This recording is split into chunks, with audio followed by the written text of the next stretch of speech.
ചെമ്പിലറിയൻ സ്മൃതിയിൽ ഘോഷ് പ്രദർശനം സംഘടിപ്പിച്ചു. ഐതിഹാസികമായ ബോൾഗാട്ടി യുദ്ധവിജയത്തിന്റെ സ്മരണകളുമായി ഉയർത്തി RSS പ്രവർത്തകർ കൊച്ചി കായലിൽ വിജയഭേരി ഘോഷ് പ്രദർശനം നടത്തി.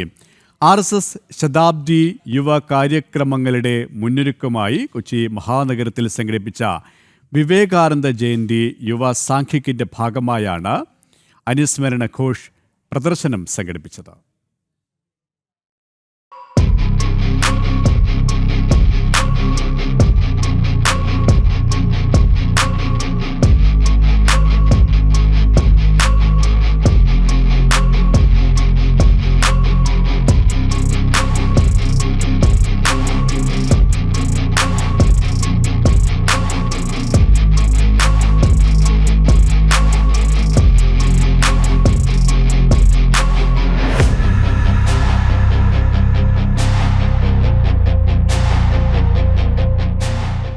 സ്വദേശാഭിമാനി വേലുത്തമ്പി ദളവയുടെ നാവികസേനാ തലവനായിരുന്ന ചെമ്പിലറിയൻ എന്ന ചെമ്പിൽ തൈലംപറമ്പിൽ പുത്തൻപുരയിൽ കെൻകുമാരൻ അനന്തപത്മനാഭൻ വലിയരയൻ 1808 നടത്തിയ യുദ്ധമാണ് ബോൾഗാട്ടി യുദ്ധം എന്നറിയപ്പെടുന്നത്.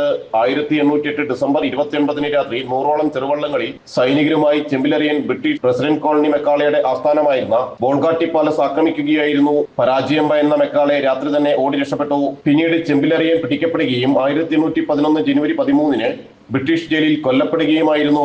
വേലുത്തമ്പി ദളവയുടെ ചരിത്രപ്രസിദ്ധമായ കുണ്ടറ വിളംബര സ്മരണയും നവോത്ഥാന നായകനായ പണ്ഡിറ്റ് കറുപ്പന്റെ നേതൃത്വത്തിൽ നടന്ന കായൽ സമ്മേളനത്തിന്റെ ഓർമ്മയും വിവേകാനന്ദ സ്മാരകത്തിനായി കടലിൽ സമരമുഖം തീർത്ത ധീരരുടെ ചരിത്ര സ്മൃതികളും കളരിപ്പയറ്റുമെല്ലാം സാംഘികിന്റെ സവിശേഷതകളായി.